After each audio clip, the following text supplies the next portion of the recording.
Welcome to the American Med Spa Association podcast, Medical Spa Insider. This week, AmSpa founder Alex Tiersch and AmSpa president and CSO Kathy Christensen is speaking with author and Medical Spa Show 2025 keynote speaker Kyle Sheely. Okay, thank you and welcome everybody. This is Alex Tiersch and we are on Medical Spa Insider, and on the AmSpa video hotline today, we have a very important person, and her name is Kathy Christensen. And we also have Kyle Sheely, who I can't wait to talk to you and to hear your story. Kyle is going to be our keynote speaker at the Medical Spa Show in April, and he is a very interesting, funny, dynamic person. And there's a lot of reasons we wanted to bring you to MSS. But I think much of it focuses around this idea of, how do you build ideas? How do you have a work-life balance? I can't wait for you all to see his presentation. I've seen a couple video snippets of it, and I know, Kathy, you've done a lot of research on him as well. So first of all, Kyle, thank you so much for joining us. Appreciate you being here. Tell us just a little bit about yourself before we jump into some questions. Yeah, I'm excited to be here. So my name's Kyle. I have spent my entire career kind of studying ideas and creativity. Where do ideas come from? How do we get ideas out of ourselves and our team? And how do we build a culture where ideas have a fighting chance? I've been called the patron saint of crazy ideas. And so I kind of see it as my job to encourage innovation, not at some like high level theoretical way, but like boots on the ground, day in, day out. How do we get the ideas that are going to move us forward in our businesses and our industries and our personal lives? So let's talk turkey. How many aesthetic treatments have you had, and what area of your face is the smoothest? No. Oh man, I've had none, but it was funny. We were talking before this, and you said, I don't know how familiar you are with our industry. And I said, well, I've seen the invoices from my wife because she gets Botox, right, and all sorts of other stuff. And I have 3 daughters and a son, and my daughters are very into skincare. And so now I'm starting to go, okay, what do I need to put on my face every day so that I don't look worse than I do now? Yeah, skincare is where it all. Me through it. Yeah, skincare is where it starts. So all right, well, I would love to get in, and obviously, Kathy, jump in with any questions you have as well. But you have been called the patron saint of crazy ideas, and I think looking at your website and reading a little bit about you there, some of these ideas, maybe seem crazy on their face, but I have no doubt there is some thought and motivation behind them and what they are designed to kind of bring out. So if you would talk about what you mean by a crazy idea and why is that important? Why do you talk about that? And how did this, of all things, become kind of your calling card? I'm sure you wanted to be the patron saint of crazy ideas when you were growing up, playing in the sandbox. That was your dream. Yeah, no. So it does go back to when I was a kid. When I was in high school, my senior year of high school, this is 2003. And I came from a family where we always had, a roof over our head and clothes on our back and shoes on our feet, but we didn't have cool clothes. We didn't have cool shoes. It was kind of like, hey, we'll make sure that you've got the basics covered, but there's not a lot of extras. That's going to be on you. And so I remember my senior year of high school, I wanted some spending cash. And I didn't have any. And I also didn't have any time to get a job. I was student body president and full class schedule and all of this. And so I kind of decided, I'm going to try to sell something to my friends. And so I started this business selling t-shirts. And I had no idea how to design t-shirts. I had no idea how much t-shirts cost. I always say I didn't have any of the information I needed, but what I did have was the confidence of a mediocre white man. And so that confidence can take you pretty far in this world. And so I designed this t-shirt, the first t-shirt I ever designed. It was so stupid. And it had a drawing of an elderly woman on it. And then it said, osteoporosis is bad to the bone. And that was the beginning of my entrepreneurial journey. And I ended up selling enough of those t-shirts to fund the next batch of t-shirts and the next batch. And I'll tell this whole story on stage, at your event. But fast forward, and the end of that story is that I became, at 17, 18 years old, internationally distributed in Urban Outfitters stores all over the country and in Canada. And so that was sort of this moment for me where I realized, oh, this thing that seemed crazy at the time ended up opening this giant door for me. And that kind of showed me that, one, I'm not really always the judge of what is or isn't a possible idea or a crazy idea. And that, two, oftentimes the biggest moments of change in my life are going to be on the other side of something that feels scary at the time, that feels like I shouldn't be doing this, that feels a little crazy. And so ever since then, I've just been chasing crazy idea after crazy idea. And I've realized that, like, that's where the magic is, you know? And there's this quote from Peter Diamandis where he says, the day before something is a breakthrough, it's a crazy idea. And I like using that terminology because I think that if it didn't feel a little crazy, somebody probably already would have done it.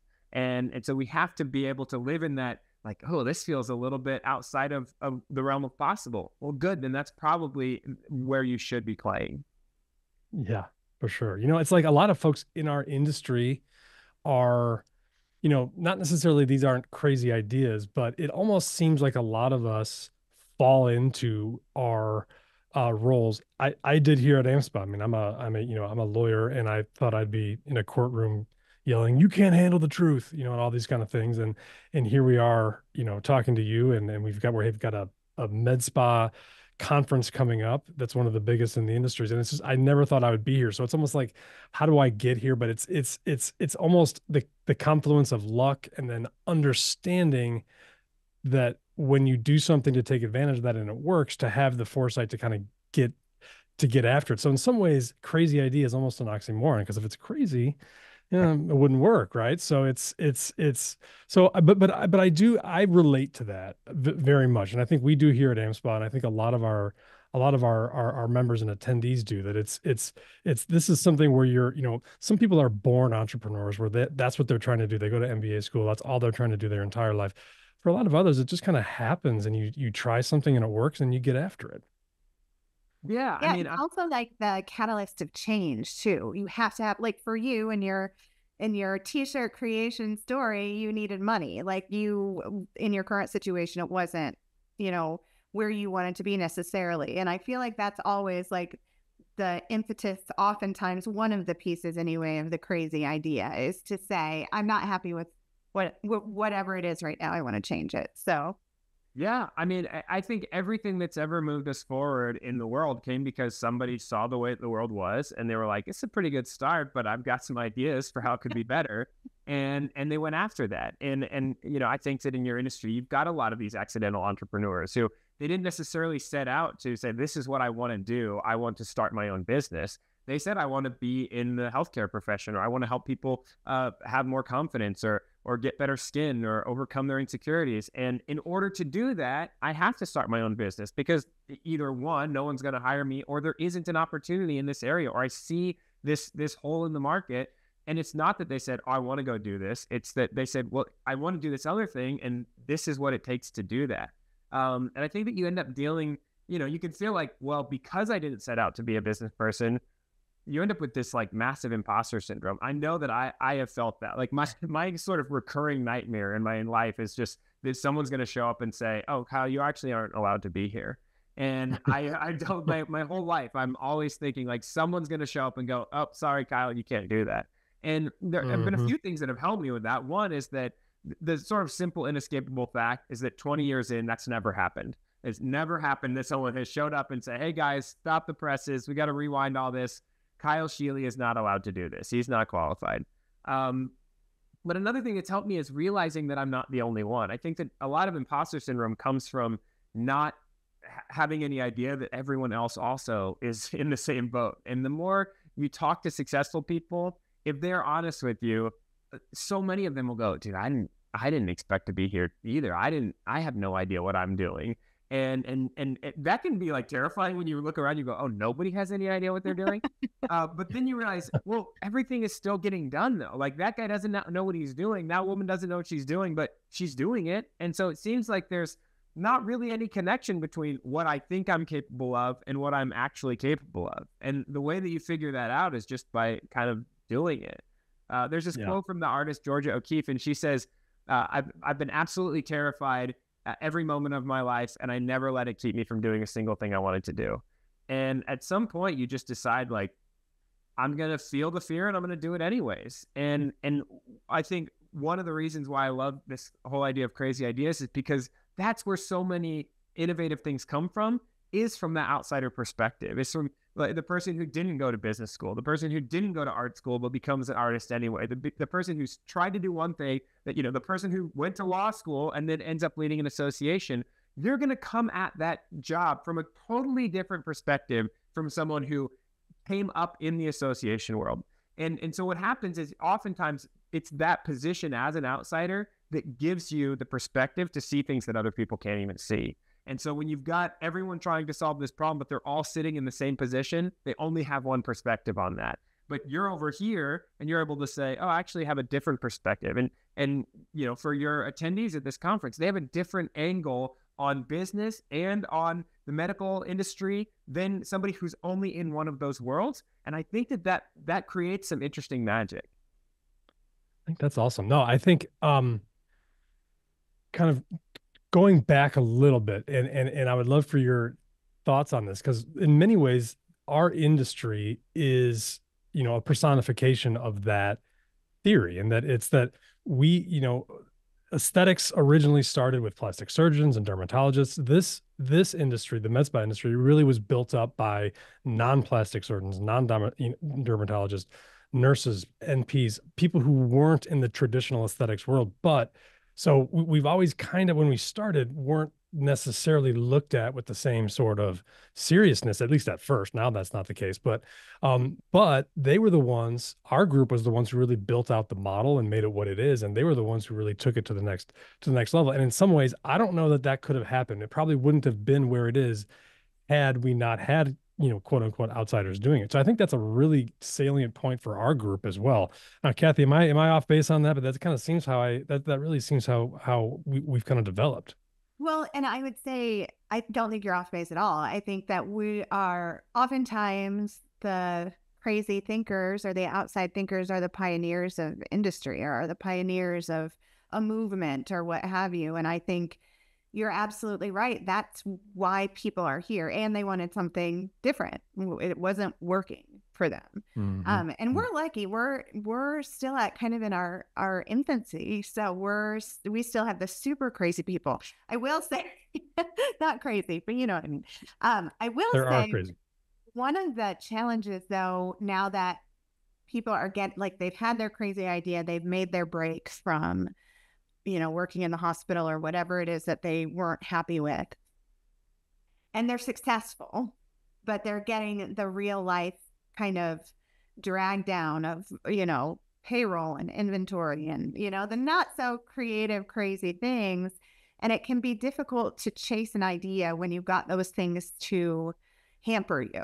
So do you have any advice for folks who are feeling like, I just wish I had the bandwidth to, you know, really think outside of the box, but I feel like I don't have the ability because I have all of these real world problems to deal with? Yeah, absolutely. So a few things. One is, I would say, I don't think you should think outside the box. I have a whole talk about, it's called thinking inside the box. And because I think that thinking outside the box is this terminology that gets used a lot, and it doesn't really have anything to do with the creative process. People say that about anyone who's creative, like, oh, that guy's an outside the box thinker. She really thinks outside the box. But I always joke that thinking outside the box is easy. Thinking outside the box is when someone asks you to get something done in the next 6 weeks and you go, hear me out. What if I did it in the next 6 months instead? What if I didn't do it at all, right? That's outside of the box. That's outside of what they asked you to do and what the expectations they set. That's easy to do. Inside the box thinking is where you have to get creative. When someone says, hey, I need this done, and you don't have the amount of time that you want, you don't have the amount of money that you want, you don't have the team to pull it off, and you still have to get it done. That is when creative thinking comes into play. And so I think that, you know, telling yourself, oh, if only I had a little bit more time, or a little bit more team, or a little bit more money, we've all fallen into the trap of telling ourselves that and say, oh man, when this thing happens, oh, when the kids get out of school, or when the kids are grown, or we just got this new person that we're trying to train up, and we always have all these excuses why this isn't the right time and place. And that those are excuses. There's just never going to be a perfect time and place. And so I think that some of it's just recognizing that. And then also recognizing that not every innovation has to come from you. That I think that one of the things that I talk about is that creativity is a team sport. and that there are people around you that also have good ideas. And sometimes your job is to be the person like having all the ideas. And sometimes your job, especially as a business matures, your job is to be the person supporting the ideas, spotting the ideas, resourcing the ideas, and building out minimum viable products and saying, hey, this was interesting. Somebody threw this out in a meeting and it almost would have just gotten lost. But as a leader, I saw that and I said, hey, yeah, let's try that. Let's, for the next 5 customers, offer them this add-on or see what they think about this. Or what if we did change our onboarding, process? Sometimes your job is just to spot those things. And sometimes it's both. Sometimes it's to say, hey, I see that thing. I'm immediately heading into this next meeting, or my week is slammed.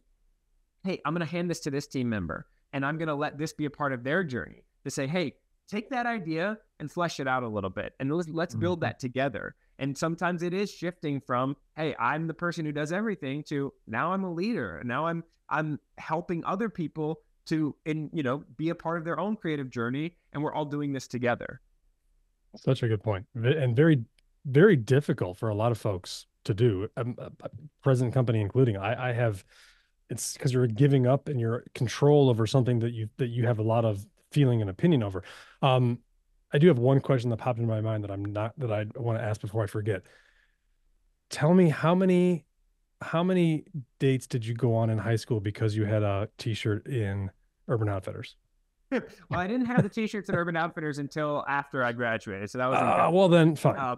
I don't know. I think I thought it was a more impressive story than girls thought. I'm impressed. I'm impressed. Yeah, But what was that like though? I mean, that must have been kind of crazy to have that idea, sell to your friends, and all of a sudden that happens. And how did that come about? Just because, growth is happening in our industry. We're seeing acquisition, M&A activity, roll-ups, financial giants are coming in and buying stuff. People are taking that step from entrepreneur to the next level. How did you get from selling t-shirts to getting distribution rights in a place like Urban Outfitters and then internationally? Yeah, I mean, honestly, it would felt like a roller coaster, and it felt like imposter syndrome to the max. I mean, I was a kid just running this business on my own. I had no idea. I had no money. I had no resources. My friend's dad was a lawyer, and I remember when Urban Outfitters sent me over like this gigantic contract that stipulated every single thing you can imagine. It was if I went from like before I was selling the t-shirts one-on-one, or sometimes like local retailers would order some bulk stuff. Urban Outfitters has distribution centers, and you send them to the distribution centers and then they repackage them and send them elsewhere.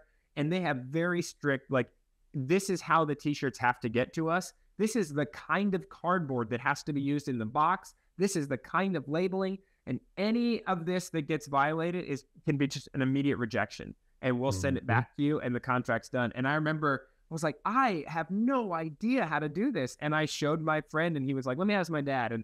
And his dad was so nice and didn't charge me anything. It was like, let me walk you through what this contract means. And I realized that like nobody comes out of the womb knowing how to read a multi-page contract. Nobody comes out of the womb knowing how to do anything. Like some people learn that stuff in business school. Some people learn it because their parents were in business, and some people figure it out one step at a time like I did. And so I remember the first time I ordered t-shirts, I ordered the MOQ, which was the minimum order quantity. I didn't know what MOQ meant, and I had to Google it. And then I'm like, oh, and it was 12 t-shirts. That was the smallest order that you could do, which meant that I was like, my profit margins were almost nothing because I was paying the most expensive cost. And then I remember like it being this huge jump to go to like 24 t-shirts and then 48 t-shirts. And then all of a sudden Urban Outfitters calls and I'm ordering hundreds or thousands of t-shirts. And it was just kind of one of those things where every step I was scared out of my mind, and then it went okay. And there were times that I didn't know how to do it, and then I just figured it out. I would scramble. I would try different things. I would ask questions. I remember I had no credit. I mean, I was 17 years old at first. I couldn't even get a credit card. And this is 20 years ago, where like nowadays you can open I could open a Square vendor account while we're talking. Back then, to accept credit cards, you had to go into a bank, you had to fill out an application, you had to pay $400, which I did not have. And so it was all of these different things. And that required me to go, okay, I can't do that. What else can I do? And I mean, I remember my Urban Outfitters orders, I was literally just borrowing the money from my t-shirt printer. I said, I can pay you and they pay me. And it was because I built a relationship. And you realize that like, there's this, here's how we think business is done. And then actually when you get into business, you're like, there's a lot of promises and duct tape and string holding this stuff together on the back end. And it just made it work. And I think that, you explained like this growth that's happened in your industry. And I would imagine that some of the people who started, especially in the earlier days, feel like I have no idea what I'm doing. And now it's this big thing. That's okay. That's how a lot of us feel. And that stretches you. It shows you what your potential is. And you end up realizing, you know what, like I have to grow to become the kind of person who can handle this stuff. And I love goals like that. My friend Diana Kander is another speaker, and she talks about like setting goals that make you grow into a different person. I will have to be a different person in order to accomplish this goal. And I think that those things are really exciting. They're also really scary. It's terrifying. I remember going through that and being like, I have no idea. I don't even know who to ask about this stuff. I don't have contacts in this world. The same thing happened with me. I had this experience a couple years ago on TikTok where I was like, I'm going to try to grow a small TikTok following. And in my mind, like the goal was maybe after 6 months or a year, I'll get to like 100,000 followers. I had seen a few other people get similar numbers. And I thought, okay, if I do what they do, they're consistent, they post all the time, they do this for 6 months or a year. And then I went from 17 followers to 1 million followers in 25 hours. And it just felt the same way. I was like, I have no idea what I'm doing. I have no idea how to handle this. All of the people that I was going to ask for help told me like, this is great too, but you've blown past any place that I know how to give you advice for. And the same thing happened where I was just like, okay, I'll figure it out. And you do, you figure it out. You realize nobody really knows what they're doing. You're more capable than you thought you were. And the consequences, they seem really scary, but most of the time you'll figure it out. Everything's pretty figure outable.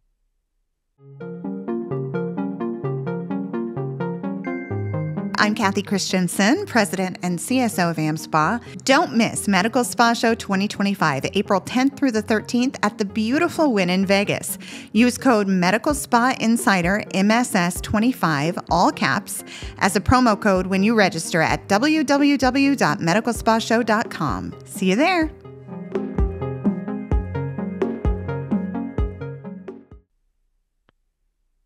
So there's crazy ideas, there's good ideas.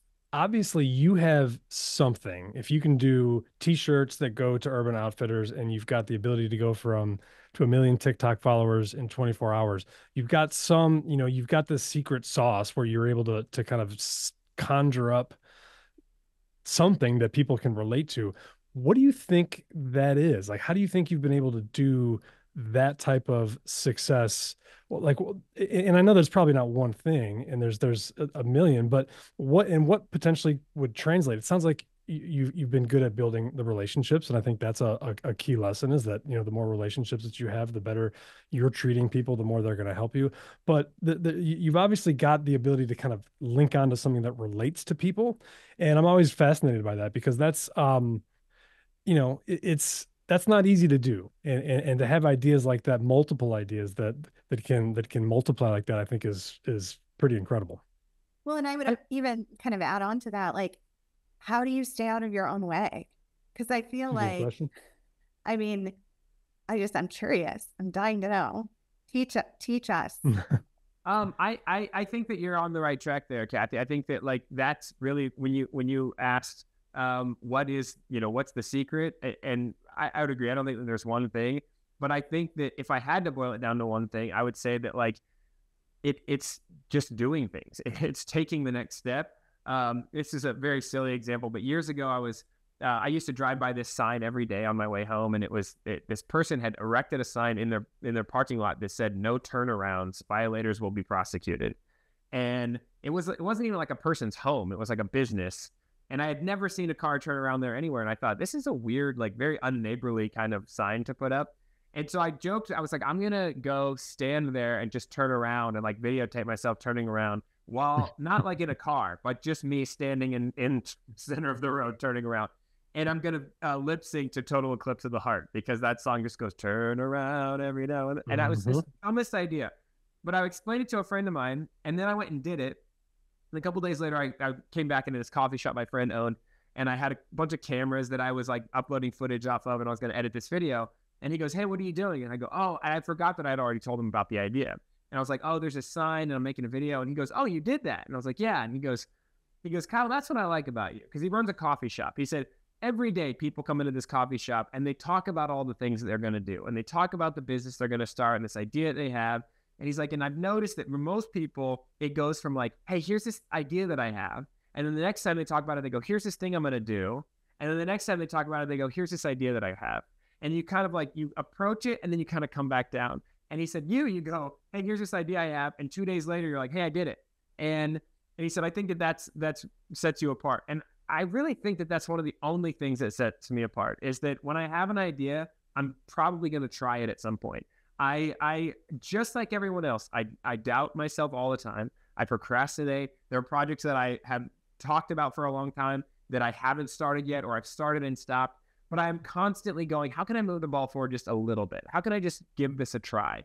And you know, it's sort of like wading into a river or something, or getting into a swimming pool. You're like, okay, you get used to the water and you're like, this isn't as bad as I thought it was. And then you look back and you realize, oh, I'm a lot farther. All those people staying on the shore, they're coming up with all the reasons they can't just take one step in or put a toe in.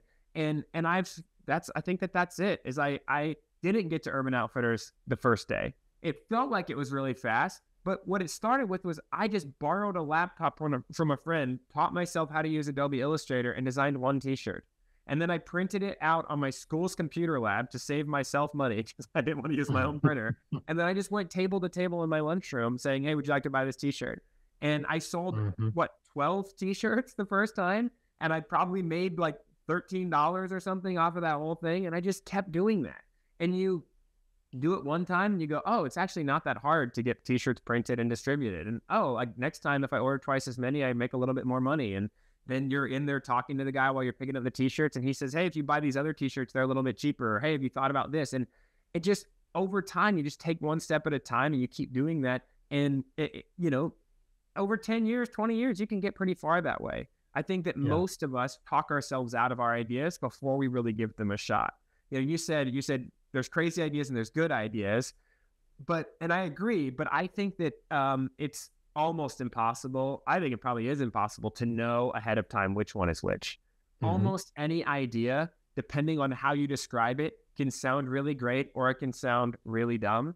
And it really like all comes down to execution anyways. You know, if I were to describe Harry Potter to you and go, okay, it's a book about a wizard or a little boy, but secretly he's a wizard. He's the chosen one. And there's this really bad, evil guy. You'd be like, yeah, that sounds like every kid's book. You know, there are a million books that are like that. That one made a person a billionaire. And you get to Star Wars, you know, like it's all the same story. But it's how do you execute that and how do you do that in a way that is really, really excellent? And I think you just take one step at a time and you never know what's going to happen. So I have two questions for you. One, do you still have one of those shirts? Yeah, and can we get a t-shirt cannon and shoot it out from the stage, like, and get? Yeah, actually, yeah, that was my second question. Do you have it? No. So that's my first. Second is, I'm dying to know, as a parent, because I'm a parent. I've already, like, my kids are grown, but how are you kind of distilling this down to your kids with that, like, in a way that they're able to use it? Or are you just, I'm just curious. So I don't have the t-shirts anymore. Well, I have some of my old t-shirts, but the first t-shirt I ever designed, the osteoporosis is bad in the bone, I only ordered, I think it was 12 or 15 of those. And I sold everyone because I didn't even have enough money to buy my own product until like 3 or 4 shirts in. And so I have put out feelers from everyone I went to high school with. I'm like, does anyone have this shirt? Because I would love to buy one and have it for the archives, but I do not have that t-shirt. Some of the other ones that I've made. And then when it comes to kids, I have 4 kids. They're all different. They're all amazing. One of my daughters actually homesick right now. She's in the other room. And it's interesting. Like a lot of my like friends and audience members especially will come up and they go, "Oh my gosh, your kids, like, I bet they love your weird projects." I'm like, no, I'm their dad. So regardless of what I do, it'll never be cool. They're just, it's like, not cool. Dad. Okay. Dad, I was wondering if that was different for you. than it was for normal people. Yeah. No, every kid thinks their dad is the lamest person in the world. Like, even when I was like, oh man, I have 3 million TikTok followers. My kids will think that's cool. They do not care. Their friends think it's cool. My daughter be like, oh yeah, I ran into this person. They were like a big fan of, like, there's a kid at my daughter's school who is probably my number one fan. Like, this kid, I'll go to drop my daughter off and she's like, that's Kyle Sheridan. That explodes. And my daughter's like, oh, it's so annoying. So they don't care. But my hope is that, like, what I want for my kids is just for them to see an example of, like, hey, my dad, when he has ideas, he believes in them and he tries them out. And I do that for them as much as I can. When my kids, like I try to bodyguard ideas and not be the first person to say, hey, here's the 10 reasons why that won't work. But instead, I'm also not on the flip side. I think there are some people who are like, oh, you should always praise every idea your kid has. I'm not saying that. I'm just saying that sometimes you just got to go, I don't know, man, give it a shot. Like, something as a dad, I just say, yeah, try it, man. See what happens. You never know. And I can't even judge my own ideas if they're good or bad or will work or not work. I've had ideas that I thought would be amazing and they totally flopped. And I've had ideas that I thought nobody would care about and they went crazy viral. And so I go, if I can't even judge my own ideas, I probably can't judge yours. So the best I can do is just say, hey, give it a shot. I think that, like, I don't really care as a kid if your ideas succeed or fail. What I care is that, like, I want you to be the kind of person who tries stuff and who believes in themselves and who gives it a shot. I think that's going to pay dividends long term. It doesn't really matter if the thing right now that you're working on, it works or not. Do you have any advice for folks who seem to get kind of stuck in that rut where they can't take that first step? Like you mentioned, the coffee shop people come in and they have these ideas. There's a lot of people like that. I'm like that sometimes, probably everyone goes through that. And you've developed this ability to just take that step. So it's almost like the crazy idea is not that it's crazy. It's that you're going to be crazy enough to do it and do every single one of them and take that step and take. How do people overcome that? Whether it's fear, hesitation, any tips or tricks, or is it just do it?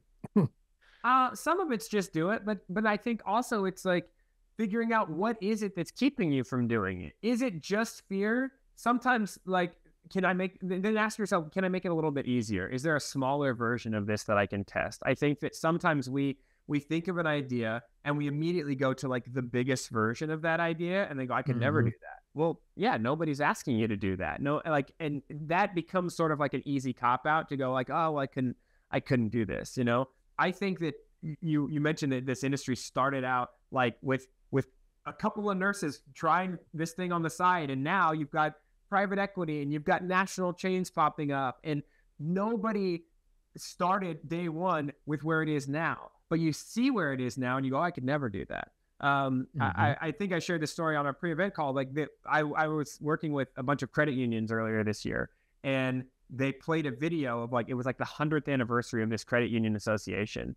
And I'm familiar with credit unions now, where you go in, they've got a brick building, there's a loan officer there, they've got a giant safe in the back, and it basically feels like a bank, and it's owned by the members.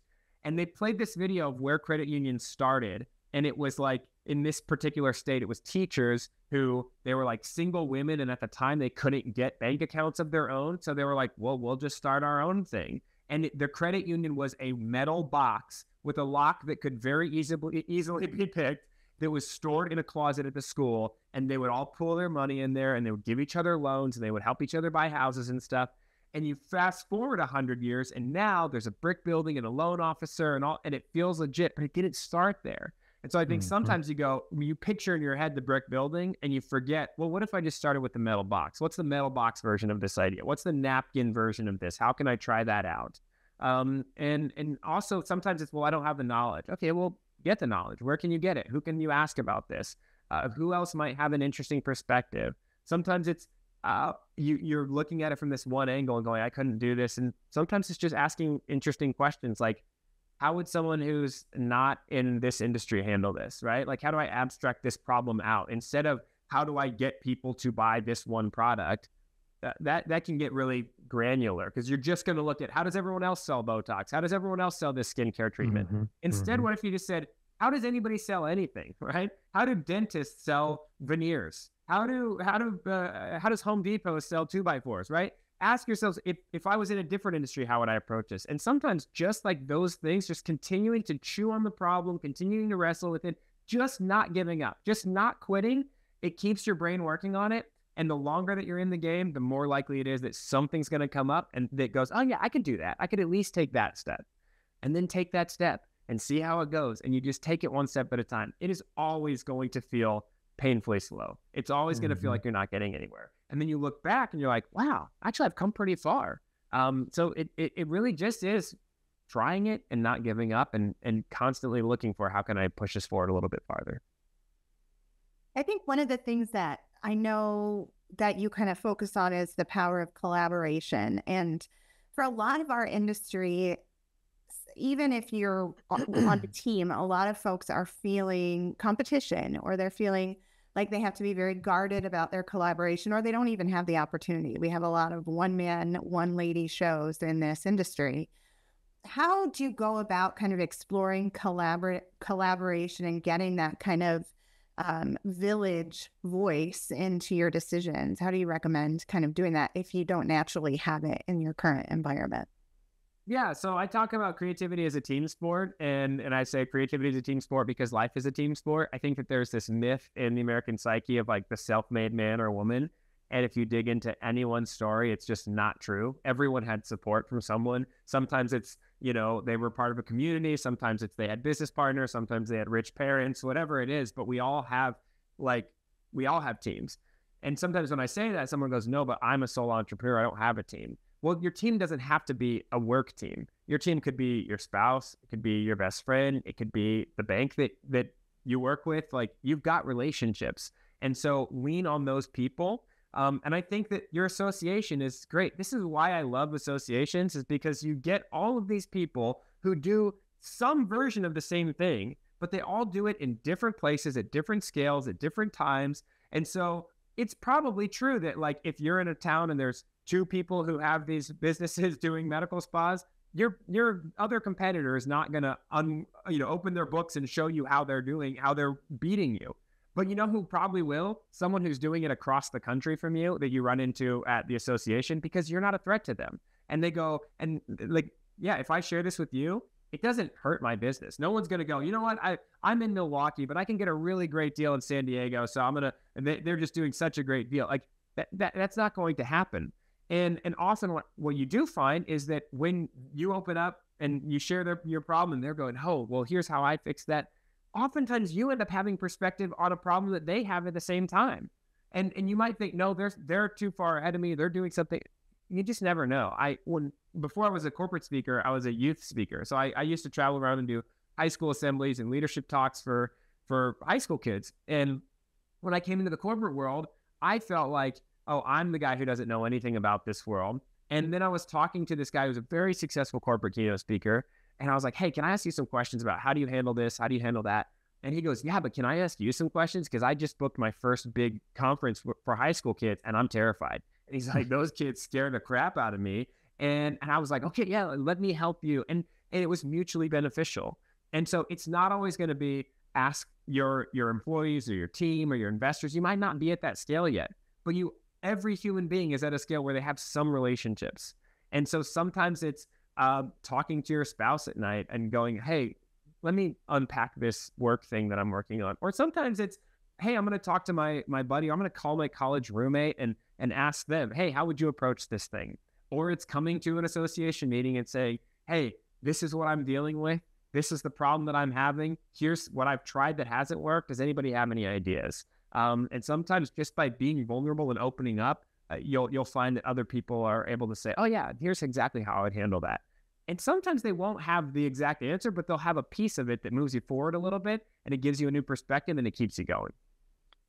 Yeah, I prefer to talk to my cats. And it's worked out so far, I guess. I mean, I get pretty good advice, but I think, that's a really good, what you said is a good kind of segue, because that's what when we built the Medical Spa Show, that's really what we had envisioned. It's a place where people can come and do exactly that. And I think what you said was really interesting, because you might not get exactly the answer that you're looking for, all the information that you want, but you're going to get something, and it's going to mean something, whether it's in the specific way that you're looking for or something different. And that's like the power of these conferences, not just our conference, but really any conference that brings the people together, is that you've got a chance to talk to folks. And if you're open to it and you're not, restricted and you don't hold yourself off, I think it's a great place to really grow and learn. So I can't wait for that. And give us a little preview. What can folks learn at your keynote? Just in a Reader's Digest version. And no Yeah, spoilers. so I won't spoil. No spoilers. So a few things you can expect. One, you're going to laugh. You're going to have a great time. But you're also going to walk out with some practical, tactical, tangible ideas on how do I get good ideas out of myself, out of whatever team I have, at whatever scale I'm at. I always want, if you're the leader of a giant organization, or if you're a one-person shop that just started up, you're going to walk out with ideas.